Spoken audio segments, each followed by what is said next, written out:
Ta grâce, seule ta grâce. Nous voulons instaurer un état de droit.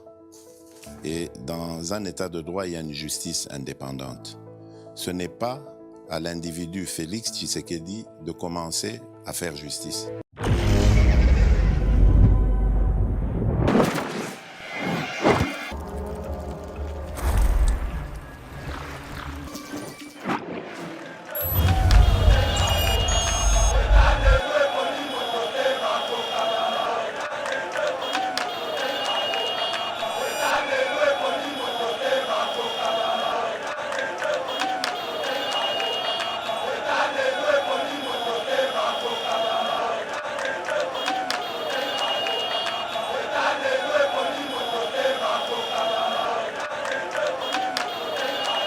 Vous pensez aujourd'hui, Matata, na Fayulu, Batalani Balobani, mais nana yebite ke balietina ya Katumbi, ne bato ba savonner Matata Ponyo. Voilà. Nana yebite. Mukeba na télévision, Martin Fayulu na télévision, oya yebi yango te nani. Nana yebite. Soke yindi na Zambie, Congolais. Soke yindi na Congo, Zambie. Zambien. Na Zambie bako yebisa yo zalaka ya biso. Oyebi ke mbongo oyo jekami na futa yo oyo salela vidéo ochola 60 millions c'est quoi biso to idaki yo posa ndeko na biso Voilà. oyebi ko sande ko na biso oyebi ke yo moko posa na ba vidéo oyo loba ke Zambie eza famille na yo boza bandeko nanga allez zwa sikoyo makalaba. Ebs Cacao est un cacao en poudre de première qualité, mêlant l'utile à l'agréable, originaire d'Afrique. Les bio-cacao possèdent des propriétés médicinales et aphrodisiaques naturelles et puissantes. Notre cacao n'est composé d'aucun arôme artificiel, d'aucun colorant ou de conservateur. Avec de l'eau chaude, de l'eau tiède ou du lait, profitez d'un tendre goût des cacao.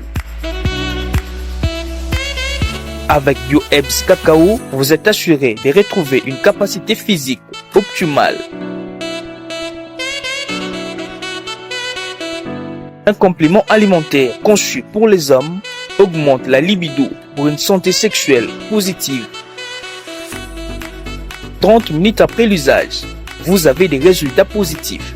C'est la première fois que j'ai goûté un complément alimentaire sain, propre, bio, sans produits chimiques et sans aucun effet secondaire et qui fait des merveilles. Tout ce qui est écrit pour ce produit est vrai. Bien fait et pour le cœur et la morale, lutte contre l'hypertension et le diabète. En tant que médecin, je vous conseille d'utiliser. Et pour devenir distributeur, écrivez-nous sur gemsociety1@gmail.com. Nous sommes aux États-Unis.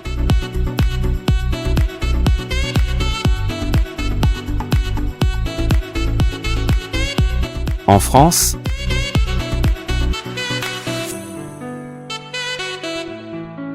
À Kinshasa, appelez-nous. Nous sommes au Gabon. Nous sommes en Afrique du Sud.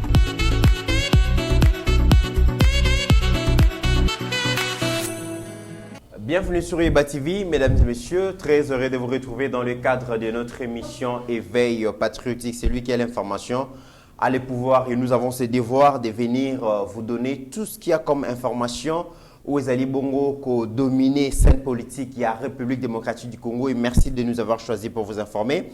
Le Lotoko Lobela, mesdames et messieurs, sortie médiatique, il y a ancien premier ministre Matata Ponyo Mapon Oyo à Sadakilo Bibongo en France 24.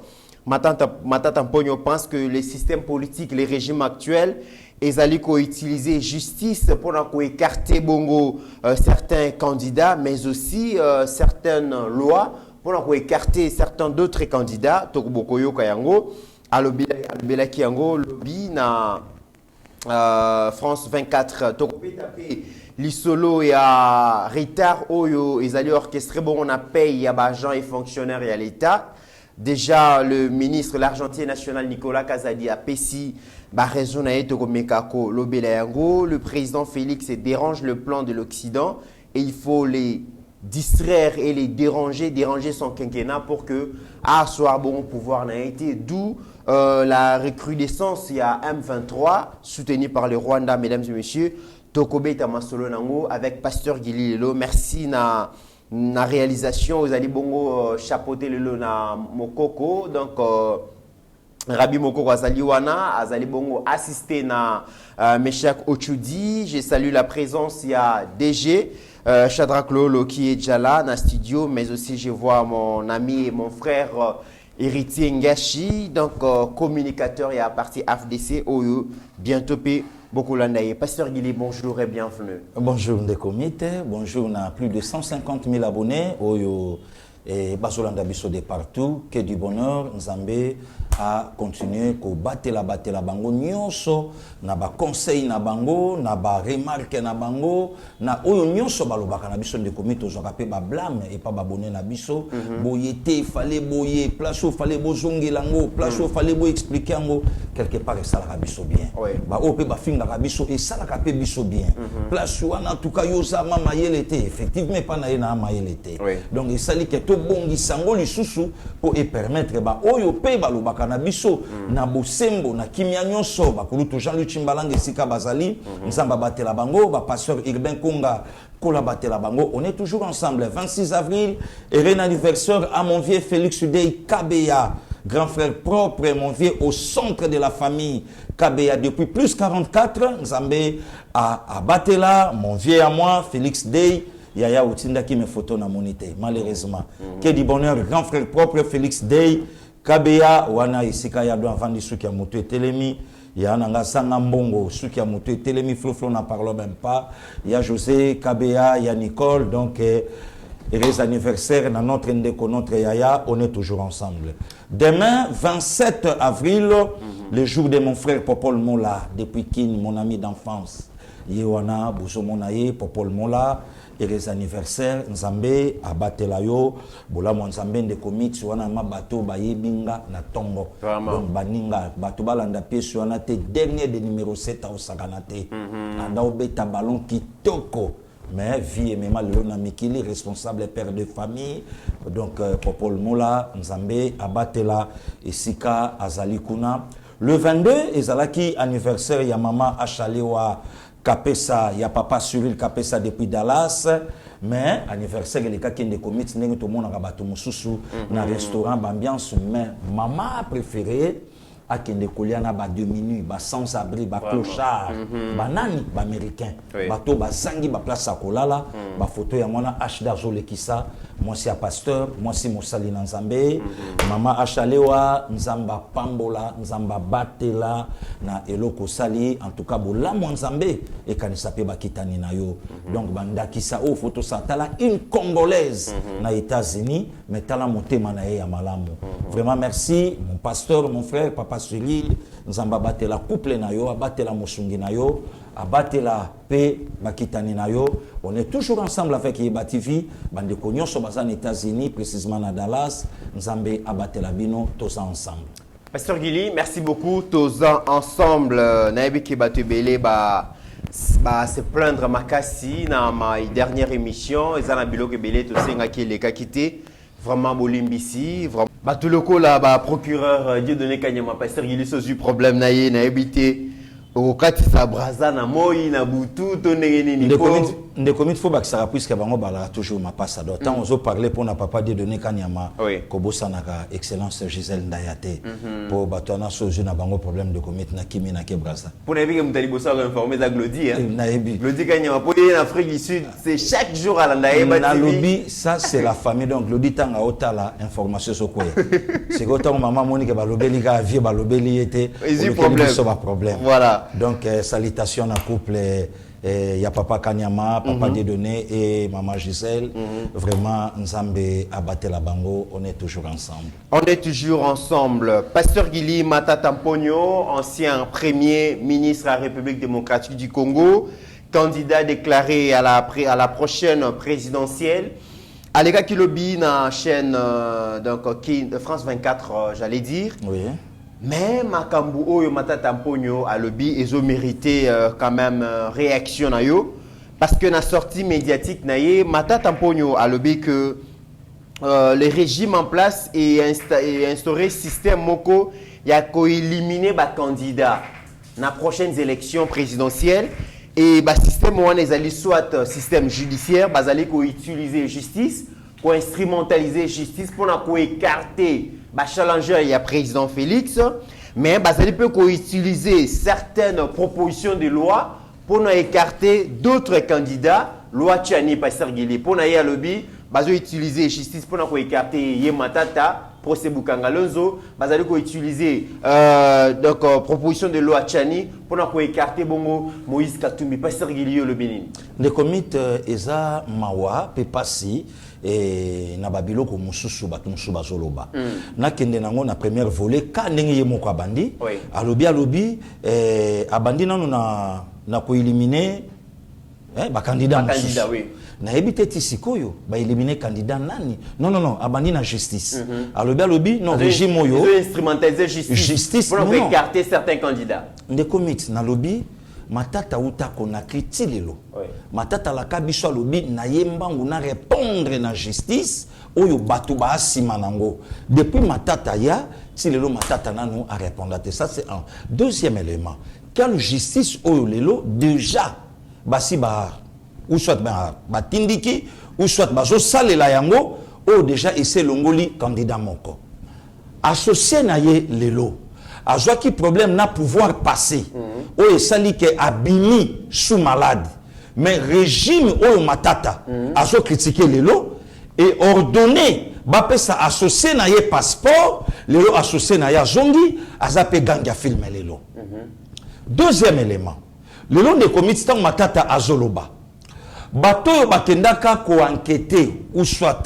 ko inspecter na Bukangalonzo un Katangé de père et de mère ancien premier ministre il y a coalition FCC cash tu réservé d'ailleurs deux vidéos à liboso tokota la pros donc dossier nanu ya matata ponyo wana ya Bukangalonzo très bien expliqué par l'inspection générale Gilles Alingeti Toyo kana le rapport voilà parce que c'est ces dossiers que matata ponyo azosa la légion. Merci. Toyo kana le conclusion il y a enquête par rapport il y a dossier Bukangalonzo ou inspection générale des finances et ça là et puis toya kota la ndenge nini site wana ezalaka abandonné et l'ancien premier ministre Ilunga Ilukamba akendaka kota la totala nonu tolanda nanu Gilles Alingeti par rapport à dossier Bukangalonzo. Cause du débat financier de ces projets.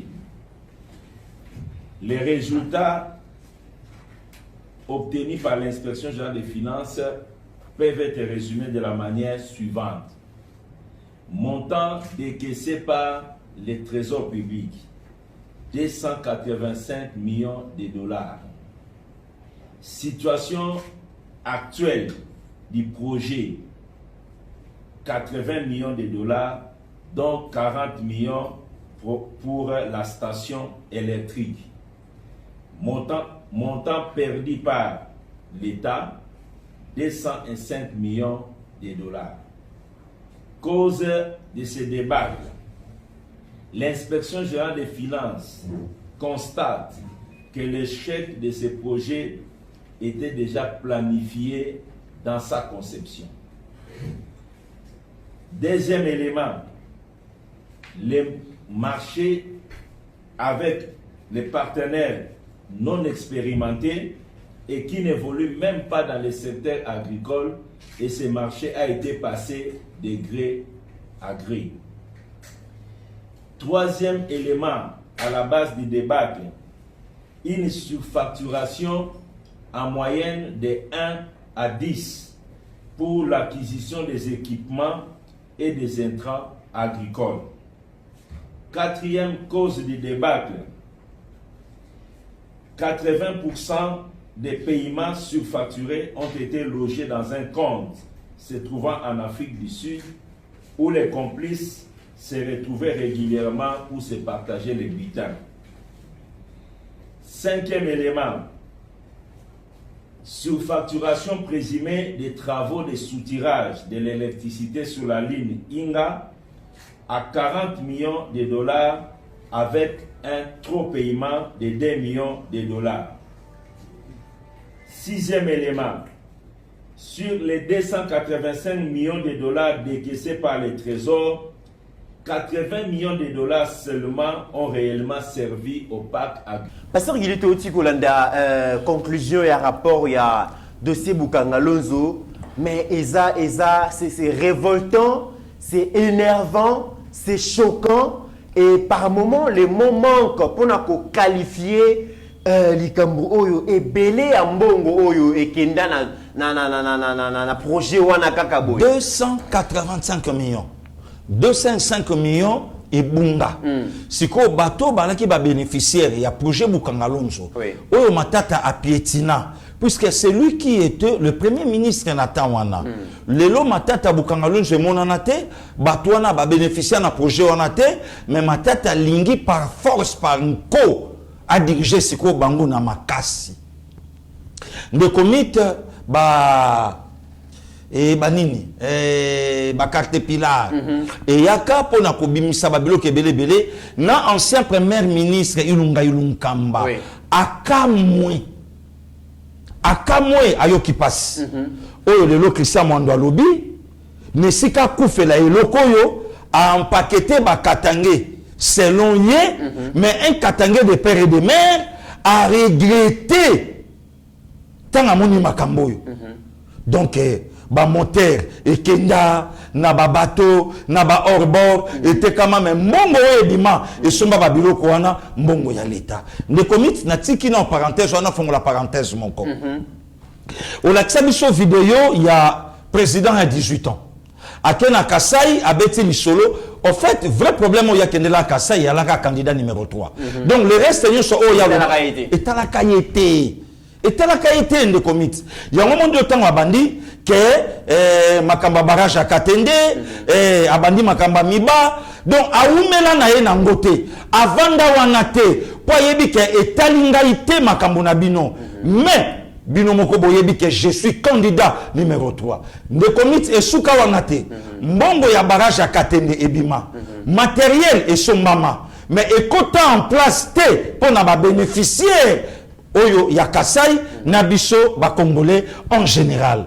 Mais tolali tolamuki bato balobi fazonga puisque za David yemtaza na vision ya kitoko ya mboka oyo.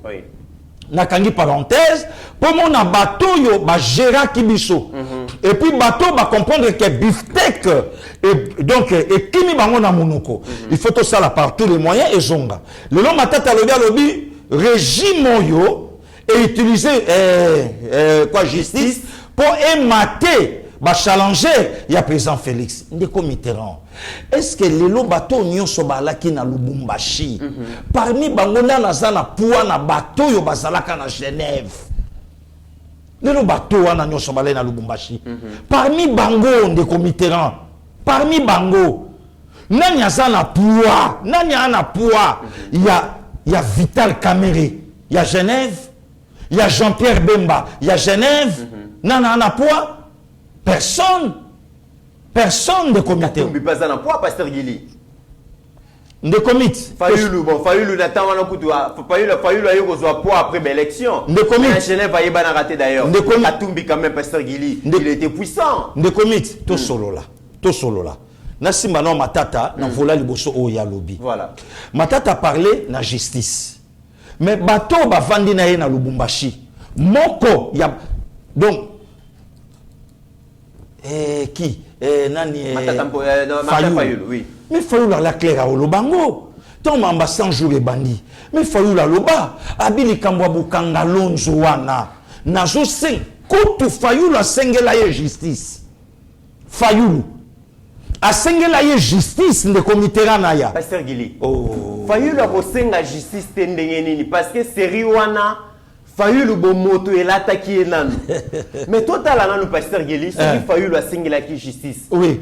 Congolais normal. Oui. Ou yazana maina makila. Ou réfléchissaka. Oui. Faut senga ka justice. Oui. Total nanu vidéo Ilunga Ilunkamba premier ministre. Oui. Yemoko azokamwa abandon ya bangin. Total nanu extrait wana comme ça to ya kozonga. Merci. Après to kolanda pe Martin Fayulu. Merci beaucoup.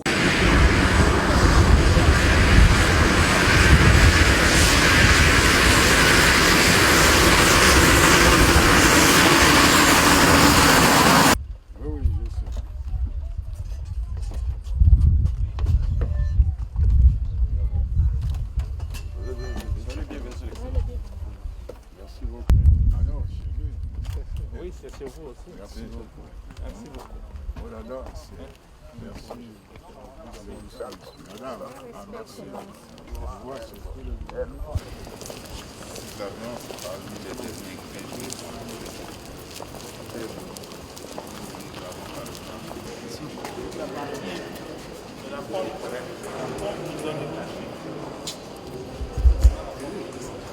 Si nini wana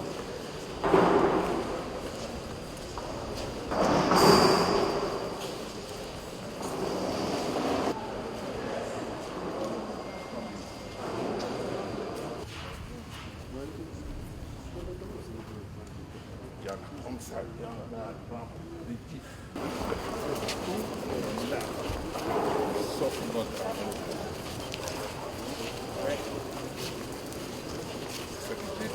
C'est pas.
Où est le chef de garage?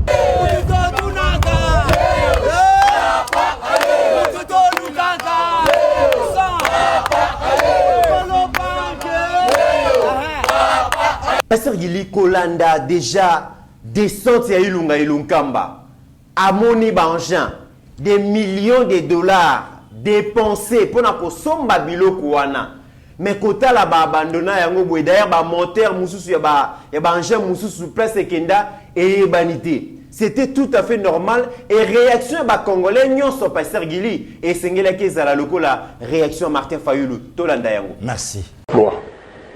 Mais ce qui tue notre pays sur le plan de la gouvernance, c'est les cancers de la corruption et du pillage des deniers publics. Ainsi, au nom du peuple, j'exige que toute la lumière soit faite sur toutes les affaires ténébreuses de corruption, notamment le projet Boukangalonzo, qui semble être la plus grande escroquerie d'État. Pasteur Guiliou, Martin Fayulu a réagi comme tout Congolais, propriétaire Yambongo Wana. De commis souligner que Ilunga Ilunkamba FCC, oui. Même famille politique, Augustin Matata Pogno, même famille politique, a regretté. Wana justice exacte. Oui. La personne de Ilunga Ilunkamba a regretté. Mafa. Atala le babi maintenant likamboyo il faut bolande lango lelo yo et matata azoluka a se laver en fait justice mutu et ko laver matata fallait akende ye moko aloba ke na yoka ki bozo parler pour na likambo Boukangalonzo mais voici aujourd'hui na ye devant la justice na expliquer qu'est-ce qui s'est passé na problème ya Boukangalonzo na ye mais matata abonanate matata bandi ba chantage deuxième alinéa ya propos ya Augustin Matata Pogno alobi de certaines lois au lelo république ezolingesha pour écarter ba candidat mosusu mais le côté la deuxième loi wana mais la lingi aussi lisano muke lisusu matata oui makambu oyo matata sali yako boma projet Boukangalonzo oyo eza biloko oyo zali ko maintenir peuple congolais na pauvreté parce que le lobby comme masangu na okatanga pasteur masangu zomona na te tobeta lisolo sécurité alimentaire ezali mais tobeta même na lisolo ya ben incendie matata le bakata maman Pascaline voilà ba moto oyo bandi na Kinshasa voilà ba moto eza na bato ba derrière yango voilà. Alors comportement ya matata ezaka ya comportement ya matata te eza comportement ya Kabili Mubimba mais ce comportement est très bien expliqué par Denis Mukwege le docteur le politicien tolanda déclaration j'ai aimé Juro la kendaka ko se présenter et pas ya Mindele à décrire situation ya mboka na pauvreté mais banani bazaki ba auteur nango to ka Denis Mukwege merci de commettre voilà. Je m'appelle Denis Mukwege. Je viens d'un pays le plus riche de la planète. Pourtant, le peuple de mon pays est parmi les plus pauvres du monde.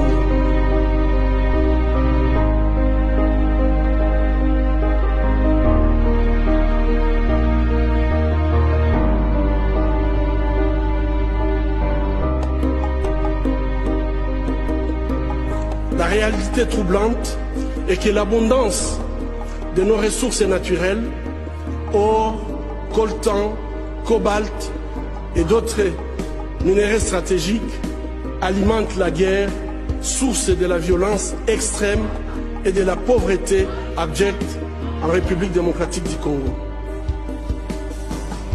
Nous aimons tous les belles voitures, les bijoux, les gadgets. J'ai moi-même un smartphone.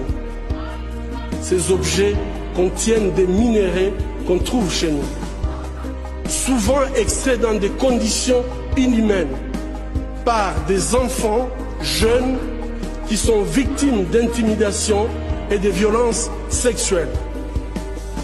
En conduisant votre voiture électrique, en utilisant votre smartphone, en admirant vos bijoux, réfléchissez un instant au coût humain de la fabrication de ces objets. En tant que consommateur, le moins que l'on puisse faire,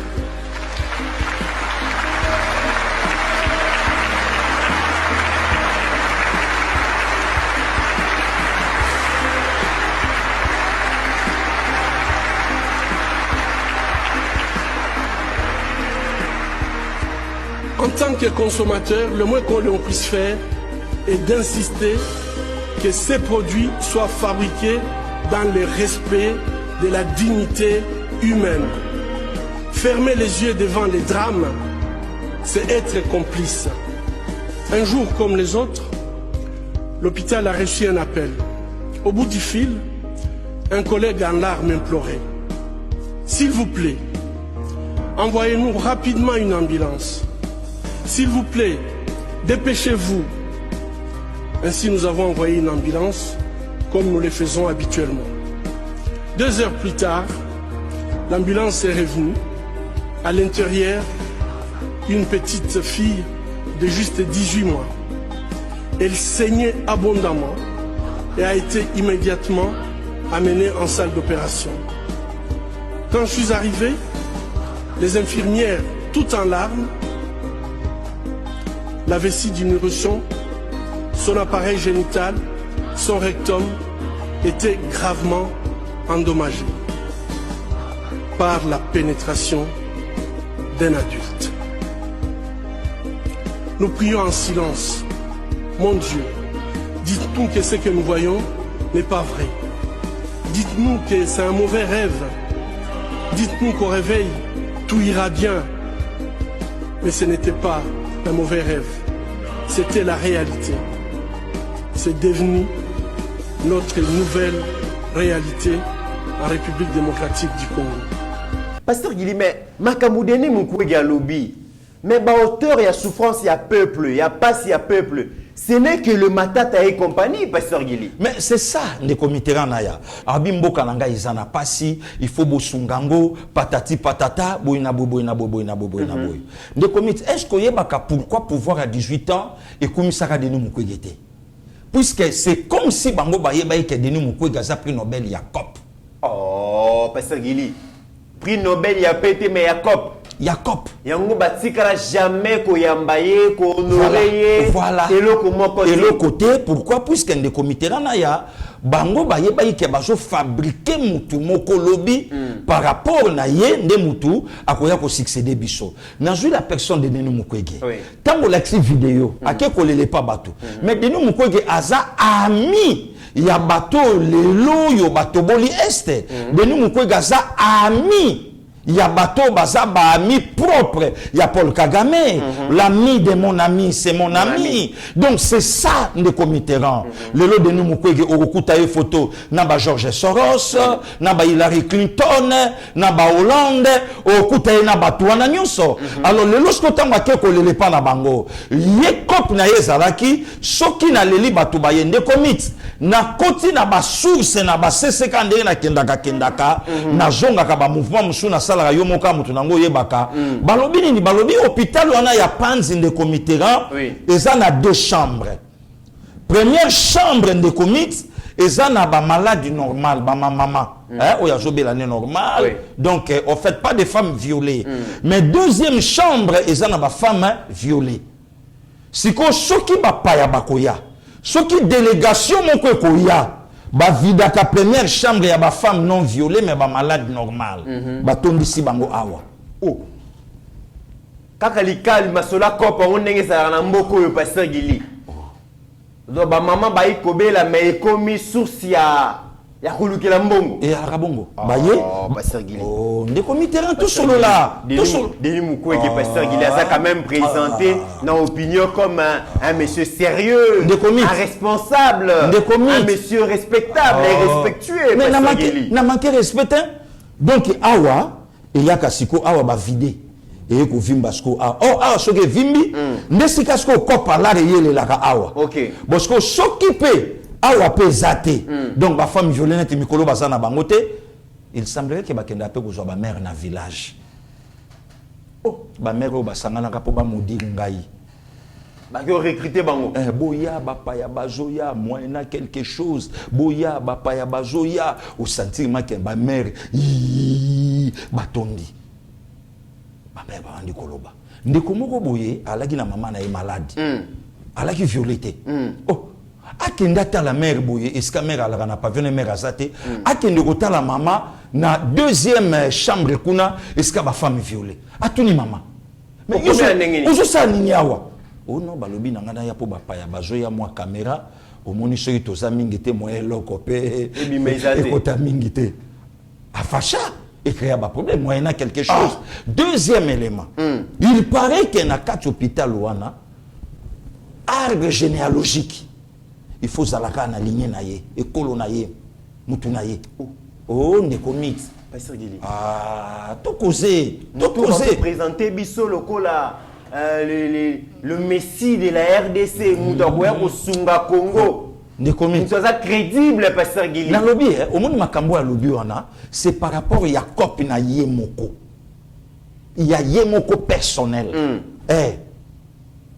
donc ozomona baligné moko ya mobulu na ye kozwa sikoyo Augustin Matata lelo Matata wana soki toza na situation o toza en réalité de Mitterrand na ba province so puisque Bukanga Lonzo elinga keleisa Congo mobimba pe projet nango yalaki na chaque province. Voilà. Or c'est lui qui était le patron ya gouvernement na Tawana et de comique il faut souligner Azap ministre Yaliboso, donc premier ministre Yaliboso na Congo, depuis papa Patrice Emery Lumumba, depuis le 30 juin 1960, ti oyo aumeli na primati, basaka ka ye na Adolphe Muzitu Fumumpa.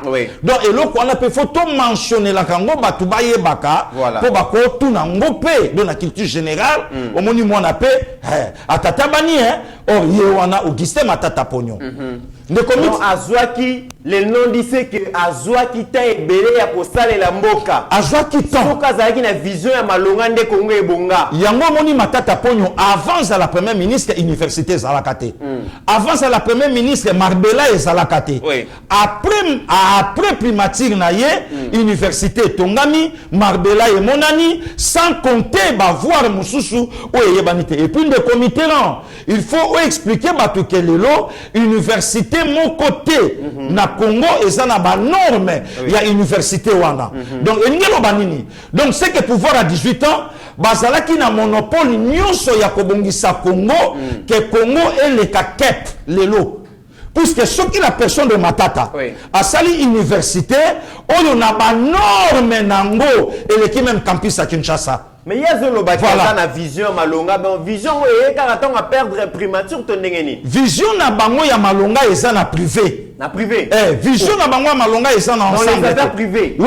Na makama intérêt na bango moko. Yango moni Bukanga Lonzo simbate.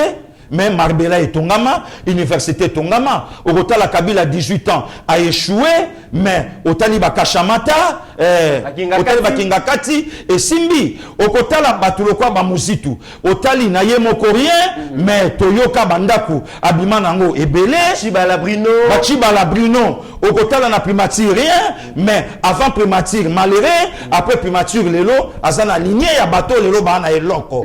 Donc on doit comprendre Batouana il y a même si na ba généraux à ouvrir armée mais na ba ferme minene au côté la Katumbi aux affaires zéro aller ne l'autre côté ayena politique il est là a commis moto ya commis ne commis qui est Matata Matata basa bato yo bayaka na vision oh lelo bako tambusa Kabila na vision na ye vision na bango ya laki biso na nous d'abord pas le peuple Pasteur Guilé Matata l'homme il y a leadership. Quel leadership? Nous avons le développement à Congo, ça question de leadership et qu'il y a ça. Soki ti lelo. Il y a ça charismatique. Soki ti lelo incapable ya ko silisa, incapable ya ko régler problème na famille ngengele. Oh ya yeba ki papa ngengele personne âme. Oh ya yeba ki papa wana. Papa ya maman pasteur Aurélie. Ah Hollande biso en Angleterre. Bandeko Willy, tout ça. Oh le laza kapa. Oh nenge pe toyoka ke boke de funda partout na Pierre Bino Souté. Parce que nga Matata. Oh nyonso bo sala. Na kindu nani ayebite ndakwa kitoko ya Matata eza na mabele ya batu ya papa oyo asolola na ba eyant droité. Voilà le Mitterrand. Et le lot quand même to vandi to lo bate mutu wana lobi azana vision même de comité. Ata lelo basale nzambe bakomi ko contredire Bible lokwa Monseigneur Cholé lobi na top Congo. Mais courage lo banini. Soki mutu a fidélité na biloko amikie. A combien plus forte raison ba confier ya minene?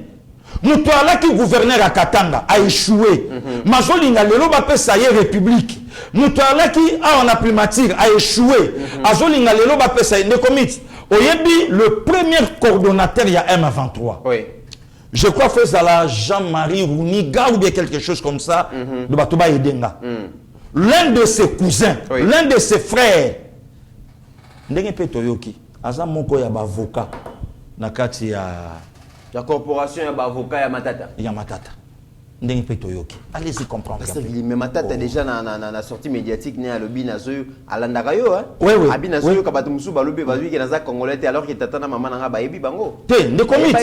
Nana sepelara puisque batu fo balanda kanga pour lelo naza parmi bato pe basimbi communication ya mboka ona maboko. Très bien. Do falandanga. Balandaka biso. Très bien. Puisque bayebi ke bato bango ba embaucha. Bako sala travail oté. Il y a un frère à moi Padingani que je salue en France. Alobi ndeko nga lingaka yo puisque yo défendaka motute mais yo défendaka mboka. Voilà. Puisque moto finit par koleka lobi mboka. Et ce que yo tuna batouana ndeko mito sur la personne de Délice Sanga. Lelo l'intello.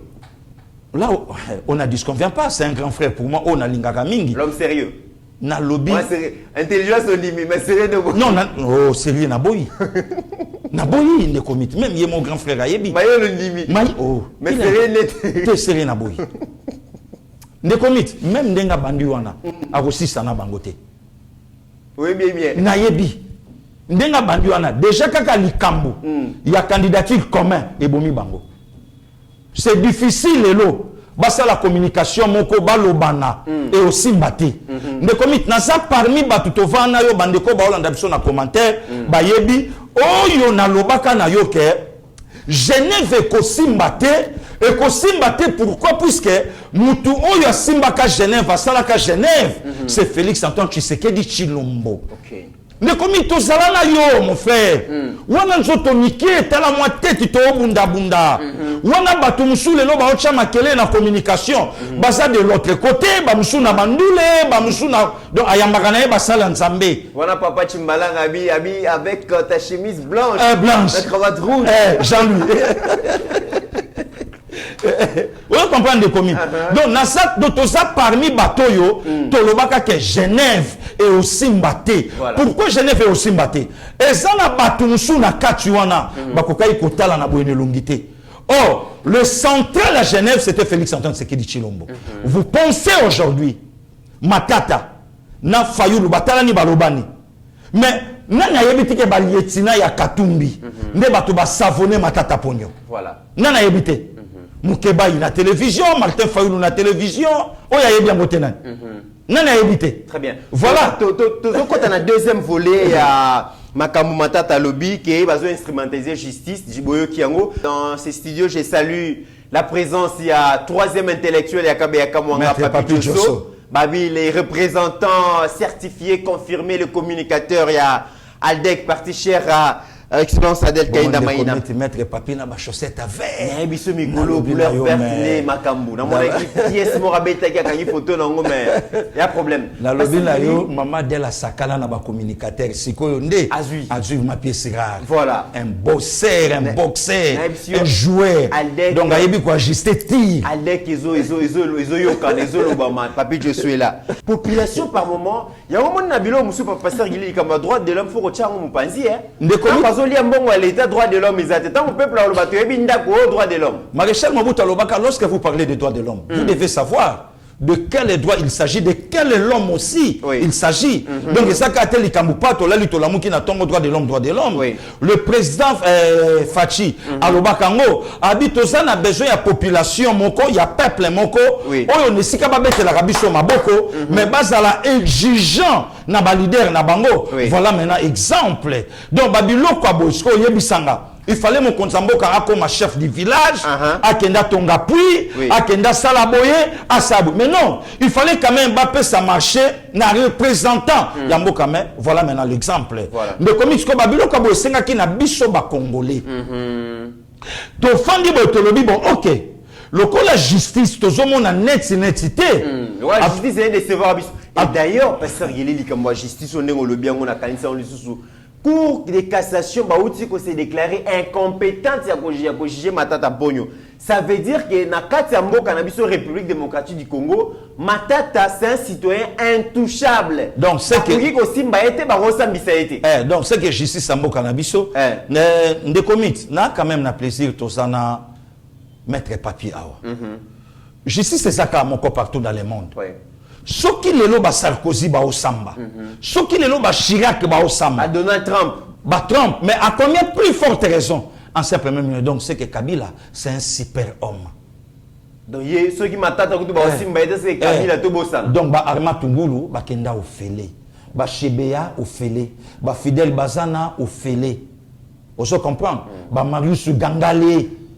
baya Guy omeonga place bafandaka baya Romain Kitoko ba Dr Dieudonné Mukubwa Kambangu baya nanga Sylvain Chivoidimwa na Bandal ba commandant Olivier Delille ba PDG Paul ba yoka pasi donc ba kenda na bango ofele pona nini soki matata na cour la constitution au soki ya nini na ya cassation lelo donc c'est que même Kabila donc avant de lobi ngai nzambe ya Congo mais non c'est inconcevable de comité na ya Mabiba ko bazin compétente lelo babilo ko nyonso oyo il faut tout landelango au moins lelo peuple vraiment ko kako telema lelo na tongo lelo mercredi soki 26 août na tongo peuple a telemi alobi non matata yo zelana no biso peuple bato yo zolinga okambesa biso bato yo pe bako voter yo le 23 décembre eza biso mais biso zelana no tomona non clair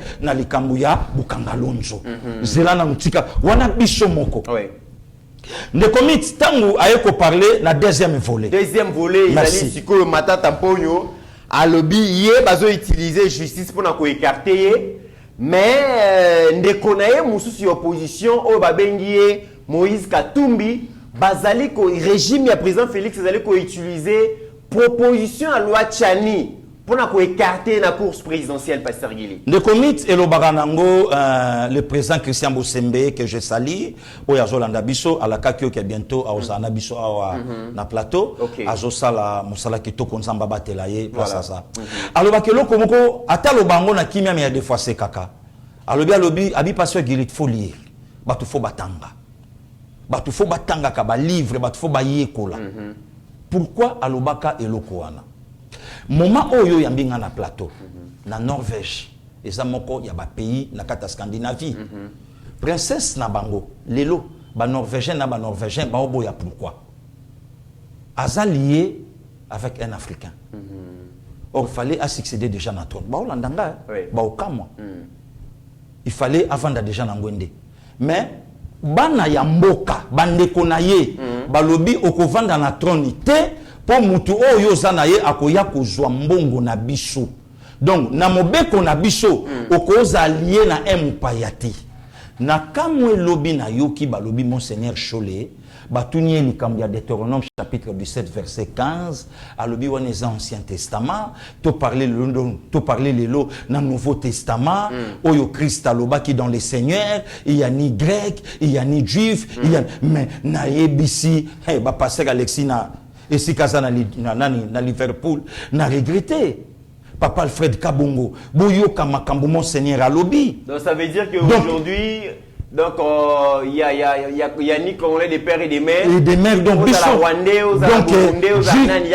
donc juif de père à Koko ma président awa monseigneur Cholé à Koko ma monseigneur na Italie italien à Koko ma président na yebite et c'est salami wapi ne komiti ya qui nanga ko dépendaka na pocha motuté soko komi ko dépendre na pocha moto okoma ko sala makambo yo poche wana et otinda mais oyo monseigneur azolo ne komiti mais et comme qu'on l'a qui ça Seigneur Pasteur Guili bango baza déjà baza bien nalobi na yo incapable na poche ya nalobi incapable ya ko expliquer verset biblique oh yaza monseigneur incapable ya ko expliquer verset biblique. Vous pensez que mbongo oyo ezo uta kasho bwende zali ko bungisa même explication ya évangile? Je ne sais pas na batata mpelo je ne sais pas de comiteran na parler kaka to vandi totali vidéo ya tata moko tata wana balobi noko po bakomo bimanda mundambo tata wana balobi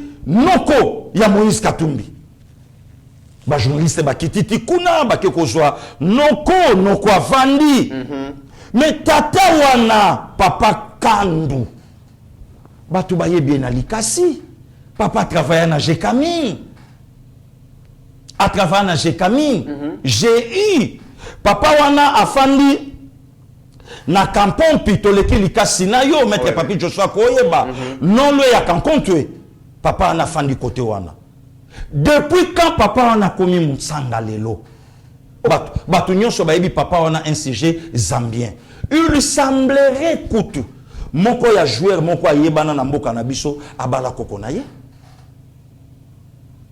il il semblerait que moko ya joueur ya mboka na biso abala ko kwa tata wana. Ça veut dire que mutu asombinoko. Donc batu bakomi ndekomiti ngana na noko nanga lelo atiki biso 21 ans.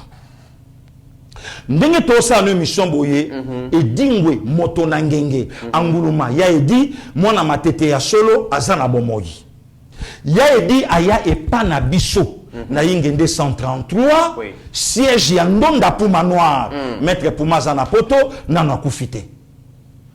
Pauvre maman zolamba fufu mama talabo angulu makota bana ngilingiri bayebi makambo wana bayaboni moto gashi makambo na olo bayebi yango ngilingiri ngani edingwa longwe matete ayeko luka Puma na fief esika Puma alataka masque.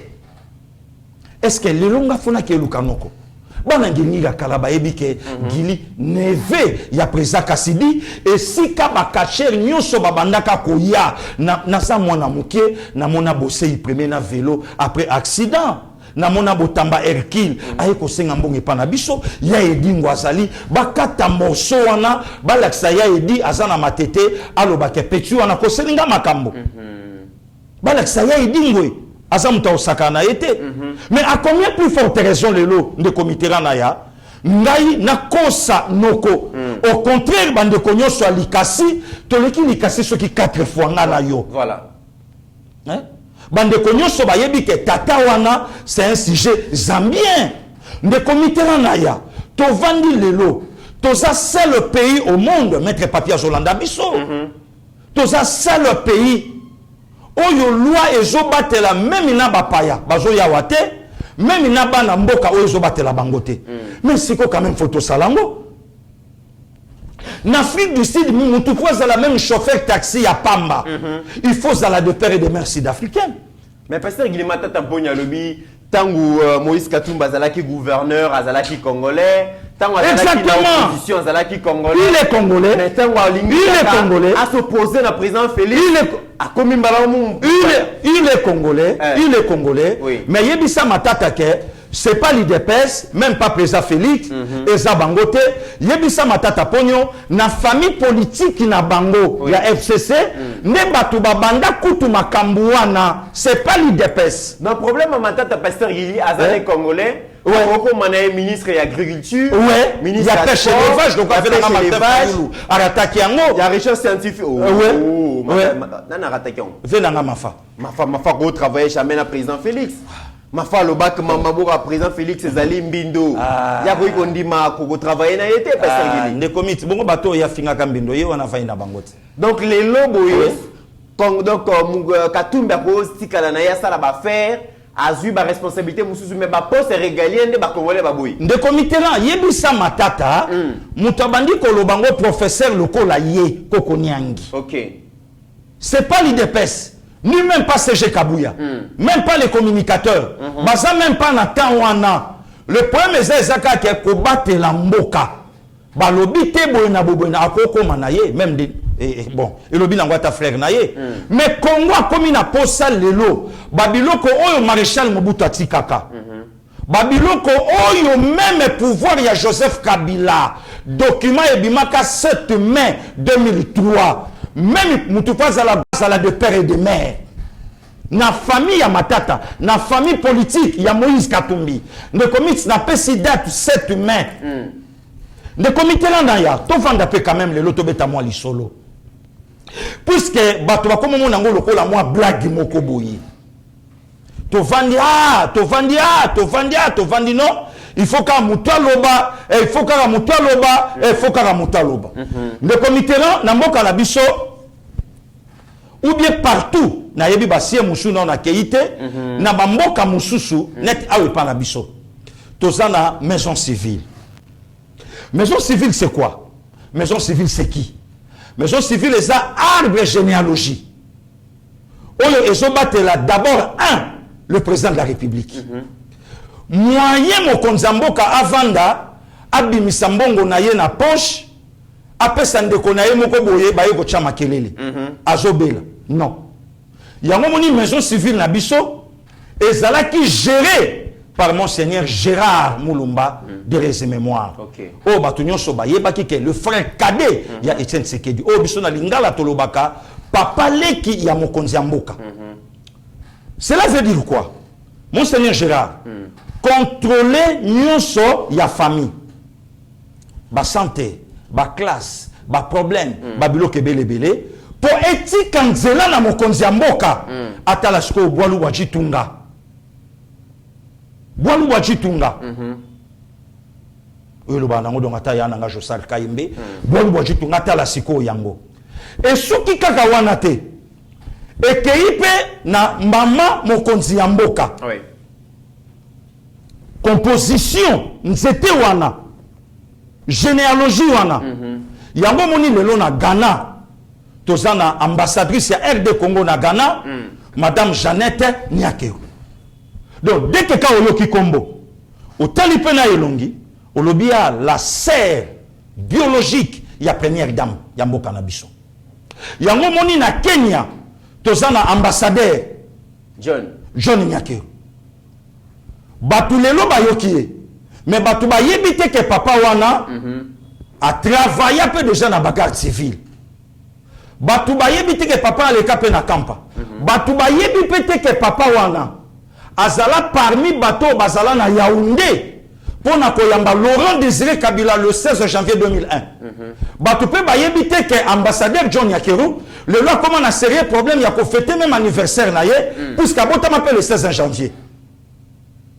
Donc batu batika la kaka show kitunda non, bazala pe na ambassadeur John. Kokana te ke mwana mama na ye. Voilà. Akoko m'appelle première dame. Si kon de komitera na limbo la batu malamu puisque batu baso sakana na mboka. Batu sakana na mboka. Makasi de komitera na ya. Oh. Wana sikoyo wana to explication il y a gestion à maison civile. Maison civile chef de l'État. Il y a chef de l'État. Vous estimez que prenons l'exemple de Katumbi président de la République. Maison civile et Rosala Nengeni. Maison civile wana ezo gérer Botata, il y a Mokonzi Amboka, bon maman, il y a Mokonzi Amboka. Ok. Moi, j'ai de preuves, naza moi na ngiringiri, naza lié na famille, il y a maman Marthe Kassalou Tshisekedi. Pour na koni na bango. Oui. Moko na bango, a autotikapso le 3 ans, c'était mon frère, mon ami, Gilles Katous Katumba, par son âme. Ok. Il y a des petits frères na ye, oya landie na simalelo bourgmestre, ya komi na Masina, lelo azo fêté 49e anniversaire na ye, ya mbotama puisque c'est mon aîné de 6 jours. Vous comprenez les comités là? Famille, bana bazwa ka traitement na oya pona nini? Généalogie, famille présidentielle. Famille présidentielle des comités là. Tolali Tolamuki, problème était. Moïse Katumbi Chapwe, président de la République. Katumbi. Pasteur Gili. Boloba Kito. Safwa Bimina Balabala Makolombulu. Mukeba ya Bimina Nyangwe. Mboke changé. Francis Kalombo chaîne à télévision. Et comme il y a le col n'a pas bêté la cara. Voilà qui fait en parler naïe. Tolo. Tolo Bakinini. Voilà l'homme qu'il faut. À la place qu'il faut. Moïse Katumbi Chapwe, président de la République. Biloko Kolia Bogosomba Lissoute. Soko Saka na posanza la biloko yango mokweye. Voilà. Oko matasu mutukate. Sosa na posa déplacement. Au Pumbuki loko landeke. Au komi place au koma. Pour la nini Katumbi président de la République. C'est bien bon. À prêter serment. Moi, Moïse Katumbi Chapwe, élu président de la République démocratique du Congo. Moïse Katumbi. Maison civile, la composition. Wana batu ba yebite. Wana mama ya Onika Kwanga a yebite. Composition ya Botata ya Moïse Katumbi. Bazebede siko baye. Bazebede baye. Ba grec baye. Baye Oliambonga Congo. Ba juif baye. Ba italien baye. Ba zambien baye. Là maintenant c'est officiellement des comités. On est sous problème té. wana eza su likambo ya infiltration te wana eza su likambo te o boye na boye te ndeko miti yo na oya oza na pouvoir te moto na pouvoir kuna Materazi alandi frère na ye moto na pouvoir kuna ZBD alandi cousin na ye président de la République démocratique du Congo élu officiellement par le peuple. On a peuple bien voté. On a si le peuple comme si on comprendre Wasali valeur il y a loi au photo batela bokonzi mboka. De commit toke na Zambie. Non toke na bo mama tilelo.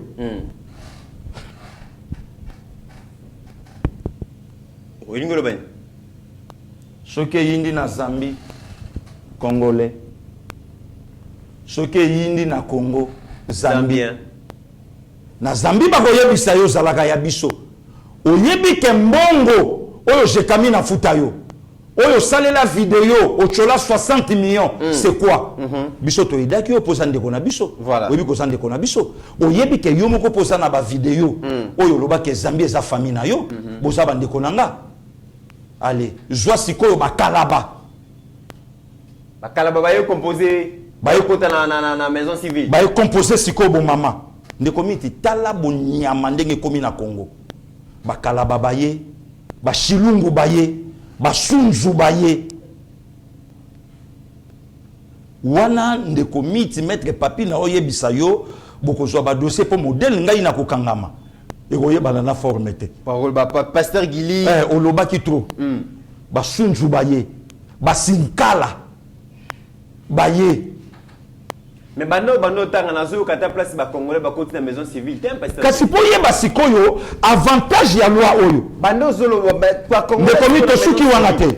Maison civile et zo battre la paix, la distinguée première dame. Officiellement, la distinguée première dame Botata na bo mama Rwanda na Uganda. Ndeko mit tozo bunda wa eya sazonga. Eya sazo kende na ye. Wana sko eya seba go ya propre. À l'aise. À l'aise. Dans la maison civile na yo qui attaque ba congolais ba quantité. Wana siko balandi mwana na bango.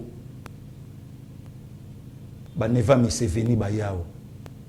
Ba petit frère Paul Kagame ba yao. Officiellement. Ndeko mit wana mboka tekami teke. Wana mboka eza liso occupé. On est à moi maison civile et ça lipe moi recommandation ya batou. Voilà. Pas gérer moi voilà. Entreprise, voilà. Pas gérer moi voilà. Institution. Voilà. Donc infiltration ya propre. Wana infiltration te baye. Infiltration te wana baye officiellement balandi bawo ya bango constitution mtepe sinzela wana tala maintenant arbre généalogique il y a maison civile au cas où donc et si cas ba monseigneur Cholé bazo koufela lelo que dans les seigneurs les comites na yoki nzotoma lili dans les seigneurs ba bishop John Jerry et sika baza na Israël, communauté congolaise, bazo bon de l'Anzambé, pour Namboko yo, baleli koyoka monseigneur ko interpréter verset biblique, na lo lenge oyo ye a interpréter lango de comiteran to yoki nzoto malili. To komi na suka mokili. Donc de komi to komi na fin. Et le lot, ma tata se permet, il y a de certaines lois, et j'ôte les mapona kolongola, ba candidat moussousou na présidentielle de comiteran. Balingi mboko yote balingi mboko yote mais bazande na posa oyo mboka oyo ezo minisa. Très bien, c'est ça. Mesdames et messieurs, vous devez comprendre que Tokomi Nasuka, même l'église catholique, enseignant sur l'ingotang c'est l'église catholique, il faut à la catholique. Mais comment partager foi à mon corps côté qu'on a problème Pasteur Gili, likambo mususu uti ko déranger ba imboka ezali likambo ya retard ya paiement ya ba agent fonctionnaire de l'État. Mais Nicolas Kazadi, l'argentier national, a expliqué que Rita on salamina ba dépenses exceptionnelles où ils allaient bon liés na makambuya financement ya opération militaire dans exactement exactement. Mais façon opposition exploiter retard à paiement oyo, c'est comme si Kabila nasera Kabila barrière à salaire et à la raté. Je me souviens dans Ozoaka exemplement quand il y a Société nationale d'assurance Sonance 52 mois Ozoaka géré par et pas il y a DG Carole Aguito. DG Ekofo. Oui, lycéen. Oui. Jean lycée Ekofo. Oui. Ayoku ta 52 mois et arrière pasteur. Ah oui. Batikele sonas na commande ngoloba. Ya kokufa tata wana lycéen Ekofo. Nzambe abatela ye. Tata wana abunda na sonance pour atika sonance na ba condition oyo. Sonance à côté. Ndeko Mitterrand. Combien de mandala la tobanda koleka chaque jour na boulevard na Onatra ba cercueil ba pne kotumba ma combien de fois de commit et aujourd'hui na oyo nyonso régime oyo sala na oyo nyonso béton zo sala na oyo nyonso Nicolas Kazadi ao sala nanya ko tomola mungongo ya kolobake bo sali détournement to bolembongo. C'est comme si Nassira Kabila arriéré Zalaka te pasteur.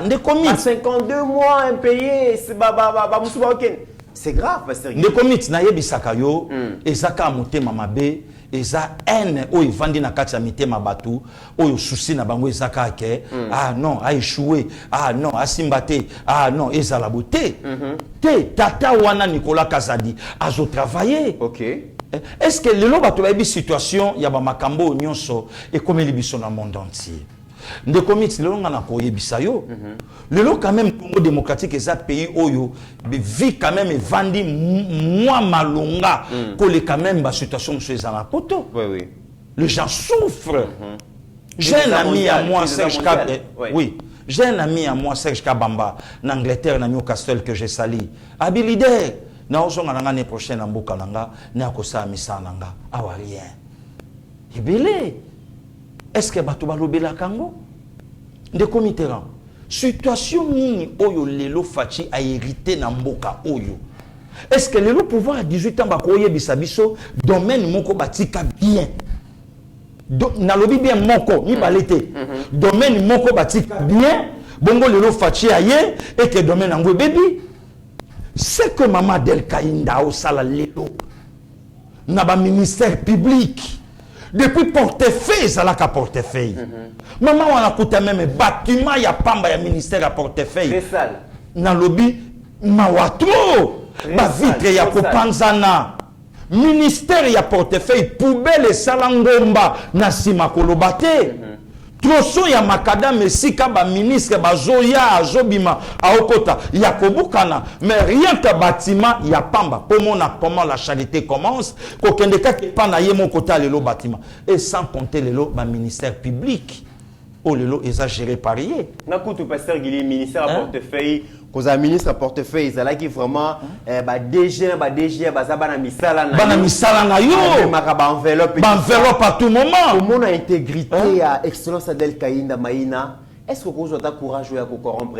Et d'ailleurs pasteur Guili ils ont un dossier à SNEL va suspendre DG à SNEL parce que député va estimer que Azana place n'a été c'est pas l'homme qu'il faut à la place qu'il faut. Mais déjà, FCC va dire qu'on manigancer pour qu'il y ait Kozonga. Mais il faut mon pression au bâti sur Excellence Adel Kaïnda Balobi Sengeli à retirer décision à suspension. Ngabi même oui maman on a été parce que Ndeko Mitterrand. Est-ce que le FCC a parlé dans les cambou il y a pression il y a bateau il y a non. Le loyo bande konabiso na aéroport international Yanjili Baolela. Je dirais avec tout le respect na monsieur le président de la République par rapport il y a certains conseillers au bakenda tamsko mema bon au fait bango pe tamsko keno ba obédience il y a ko chichoter na lito ya mokonzi mais est-ce que bozoe bisa mokonzi ba vérité RV lelo ba vivre comment en tête à RV à banane FCC Zara kuna tile FCC tilelo na RV FCC Zara kuna mutoza cadre na RVA ce qui PCA ce qui nani mais à quel en Belgique a bandija que de ça la campagne ya ba candidat ya bango oyo ya régime oyo te non de Mitterrand soyons quand même sérieux lelo douane na biso tozo ka mama oyo azana douane ba tout lelo ba solela surtout maman ça les mana au central babi biso tozo bunda douane kita mais maman on a multiplié une fois deux fois tozo yebate pour comprendre qu'est-ce qui se passe finalement tozo soutenir le président de la République douane ya Congo et le Angola donc espoir oyo nyonso bande qu'on a vu soit diaspora balaki nango toujours yebate est-ce que le président de la République et je comme il a eu la matoi que douane et mati en guise yani alors que douane est doublé et triplé n'a problème nini expliquez quand même Batou quand même Bayeba qu'est-ce qui se passe parce que est-ce que ça conteneur à 40 pieds le Batou basa essoufflé n'en parlons même pas est-ce que ça n'a pas tout moroté pasteur Guili balobi donc Nyama ou police à l'idée sous la canaka. Exactement. Est-ce qu'il n'y a pas des infiltrés dans l'institution bazo pelisa moto malé non basali de comité c'est quelqu'un chef de l'État parce que ma décision monsieur Zozouama c'est comme si peuple azali laissé de côté pasteur papa Franco ayemba kangwa lobi maréchal Mobutu fongola miso bandokina no basilité le longa pe pasteur Guili na websa mokonza mboka ameka fongola no miso bandokina no basilité na 2023 dans les hommes matanete les hommes matan escalier 2023 et personne n'en parle. Entre-temps, donc le long à moment où toza nané oyo diaspora quelques pays bako voter mon konzamboka. Hein? Génie oyo bato ba olinga basala tout autour ya mon konzamboka. Quel jet? Qu'est-ce qui se passe là en douane? Et mati en fonction ya nini? Et le connaît sali que e mata. Est-ce que comparaison y a bas prix? Il y a conteneur à 40 pieds, na Angola, na Congo Brazzaville, na Cameroun, na Bisso Awa. Différence ces années. 4 000, 3 000 $, conteneur à 40 pieds na Angola, Awa, montant moko exorbitant. 7, 8 000. Mais non, ne committeront. So, yebisanga. Ne koya ye nango. Ne koya ye na biloko wana. D'abord, nous 8 000 wana sans compter ce que la branche moussou ya kokota. Donc, Moutupo a bimisa 40 pieds, a dépassé 10 000, 12 000 $, Namboka naye. Na régime de Kobaké na Anvers. Est-ce que papa Rogenze lo bazakuna na Anvers ba komi batuni, na Anvers ba bibabite, eza bisote, eza kune pa na biso. Et non, oui, pas na bino. Est-ce que le chef de l'État est au courant? Politique douanière est très chère na Congo. Est-ce que le président de la République a saisi na makambo zo le Canada? Voilà les comités. Donc il y a deux infiltrés. Si le Roponanini azana conseil mo ka s'approche à Mokonzi, il faut battre la kanga comme ça quota et je c'est pas le cas avec Bamineta Del Kainda. Or le lot même azala qui même victime, il y a intégrité naie, il y a moko lobaki yango. Il y a loyauté naie na mboka naie et puis vis-à-vis à son président de la République, Fachi Beton. Très bien. Pasteur Guili, to komina souka ya émission na biso, na réserva ki sujet moko na yebi ke oza makasi na domaine ya sport, oza pe makasi na domaine ya culture. Le sport et la culture au service de la diplomatie congolaise. Oui, ndeko. Mokonzi mboka azali ko bunda pona ko redorer image ya diplomatie. Azali ko bunda pona ko zongisa République démocratique du Congo dans le concert des nations. Mais ce total, par exemple, entreprise locale, Canal Plus, quand la nion se ça les maca, ils allaient bongo médias au service de la diplomatie à France. Ok. Ce qui total, industrie cinématographique, les États-Unis, Hollywood, bon, c'est la culture américaine où ils ont imposé un monde à travers le cinéma.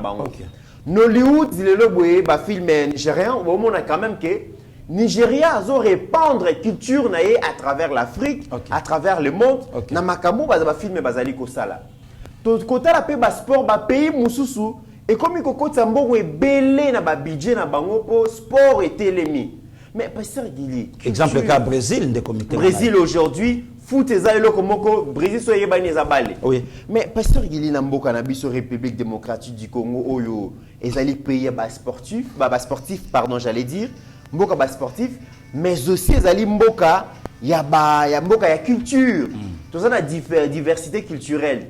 450 tribus déjà, ezola kisabiso qui 450 culture. Oyo toza nango. Mais est-ce que tout ça les la kayango pasteur Guili? Est-ce que sport na culture zo permettre mboka na biso to vendre diplomatie? De comité ngana sepeli lelo tango mokonza mboka a joué sport en général a pesi yango na mwana mboka oyo a yebi pe sport donc non seulement ka foot. lelo de commit faut d'abord dans le domaine à sport. Il faut système moko ya travail kota et meka échanger. De commit n'a pas cet exemple.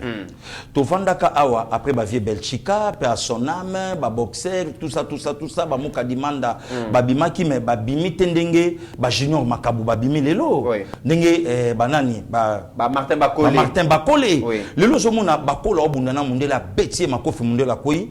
Mais ndekone congolais awa na plateau lobby. Azondi maté. A corrompre mundelo anaka koma ambassadeur leka.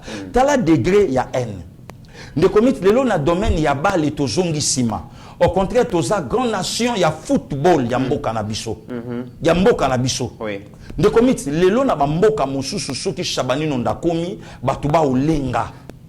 Bazis makukula ba joueur akal ba komi mais lelo tala bale ya mboka na biso ndenge ba sisi yango valeur. Pona nini politique oyo e yaki.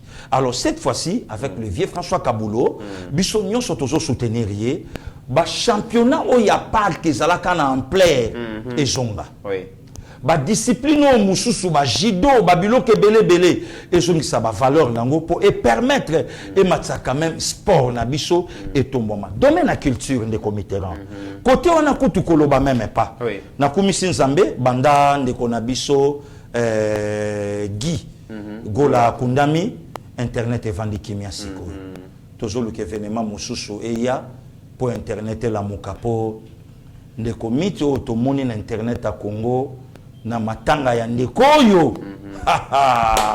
En tout cas Pesi Maloba président Christian Bosembe azana musala ya kosala.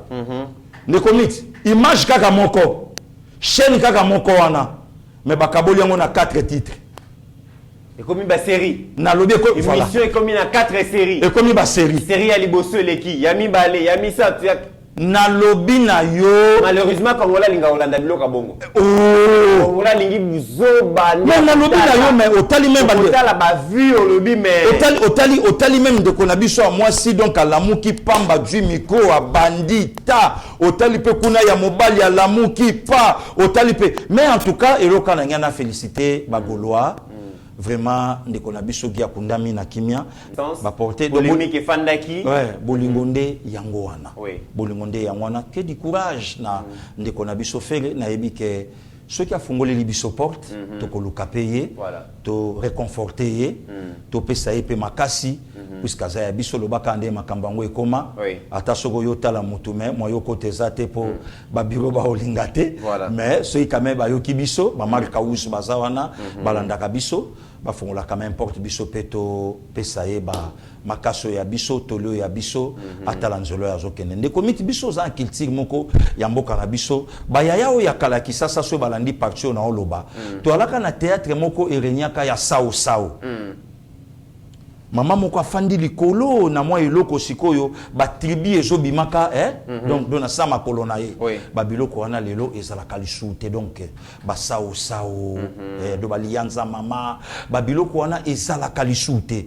donc lelo photo valoriser pe culture ya mboka na biso de komit lelo na musique ya mboka na biso komi po beta bien il faut zo style moko boye ya bande komoko alibanda mais toza na look na biso ba style ba mongo ya baluba ya yanzi ya bapende ya bayaka okotisi yango o vendre ngo pe libanda et olobi que non eza moka culture nanga talabo 450 tribus donc chaque tribu a une diversité culturelle na bango quelque part babiloko nyonso wana ezosenga makeno il faut mboka na biso babiloko moko oyo ezipamaki to tombola yango pour ebima pe c'est ça des comités et puis il peut nazo regretter bande ko na biso basala ka théâtre pasteur Gili ba te ka pembo na biso entre autres malamu mingité ceux qui bazo tout basala ba scène na bango ba ko ponaka ba place à salité à ville Kinshasa ça aussi autant ba cinéma na États-Unis na ba Nigeria jamais ba ko la place ya mabe parce que ba yebi ke ba théâtre wana ba film wana ekota les na bamboka ebele monde entier l'image ya république mais comment on qui pour la place à salité c'est ça que ville à salité mais tout bon bango quand même Isaïa Bisso voilà pour la place il y a bien la place c'est historique hein la place ça c'est la République démocratique du Congo mais c'est un beau pays ils ont fait ça na posa na koma voilà c'est comme ça bino boza agent à la agent commis à la diplomatie bino ne bozo teka image ya mboka libanda à travers ba théâtre à travers la musique, même à musicien, tout ça la clip. Luka place ça bien. Un Américain ne vendra jamais la mauvaise image à l'Amérique. Mais Ezali. Un Français ne vendra jamais la mauvaise image à la France. Ezali. Mais on aura toujours bien parce qu'il en va en honneur et en moka. Tout quand il s'est makamwana et que ça m'a la passer qu'il était comme une souka, moi clôture. Merci vraiment des comités.